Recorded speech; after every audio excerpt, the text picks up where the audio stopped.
बहुत पुराने समय की बात है। एक असुर था जिसका नाम था भस्मासुर। वह बहुत ही लालची और घमंडी था। उसका सपना था कि वह इतना शक्तिशाली बन जाए कि देवता भी उससे डरें। उसने भगवान शिव को प्रसन्न करने के लिए वर्षों तक घोर तपस्या की। वह बिना भोजन पानी के कठिन व्रत करके तप करता रहा। उसकी तपस्या से त्रिलोक कांप उठा।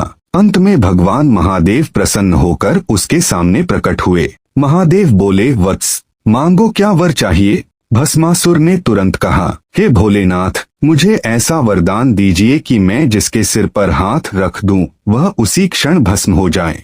महादेव भोले हैं। उन्होंने उसकी तपस्या देखकर वरदान दे दिया। लेकिन जैसे ही वरदान मिला, भस्मासुर की बुद्धि बिगड़ गई। उसने सोचा, अगर मैं खुद शिव जी को ही भस्म कर दूं, तो सबसे बड़ा मैं बन जाऊंगा। और तभी वह महादेव के पीछे दौड़ पड़ा, उनके सिर पर हाथ रखने के लिए। महादेव समझ गए कि यह असुर अब पूरे संसार के लिए संकट बन जाएगा। पर समस्या यह थी कि वरदान स्वयं महादेव ने दिया था, इसलिए वे उसे सीधे नष्ट नहीं कर सकते थे। महादेव उसे रोकने की बजाय आगे आगे बढ़ने लगे। भस्मासुर पीछे पीछे दौड़ता रहा। देवता घबरा गए। त्रिलोक में हाहाकार मच गया।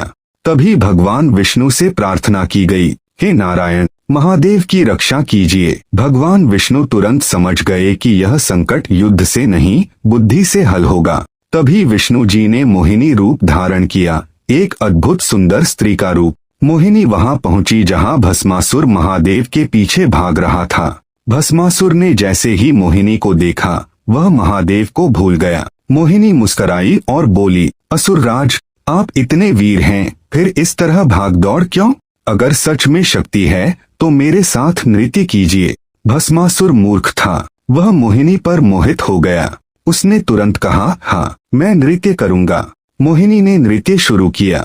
वह कभी सिर पर हाथ रखती, कभी माथे पर, कभी कानों पर। भस्मासुर भी वही करने लगा। धीरे धीरे मोहिनी ने चाल चली। उसने नृत्य करते हुए अपने सिर पर हाथ रख दिया। भस्मासुर भी उसी नशे में आ गया। उसने भी नाचते नाचते अपना हाथ अपने ही सिर पर रख दिया और बस वही वरदान सक्रिय हुआ और भस्मासुर उसी क्षण भस्म होकर राख बन गया। इस तरह भगवान विष्णु ने अपनी बुद्धि से महादेव की रक्षा की और त्रिलोक को बचा लिया।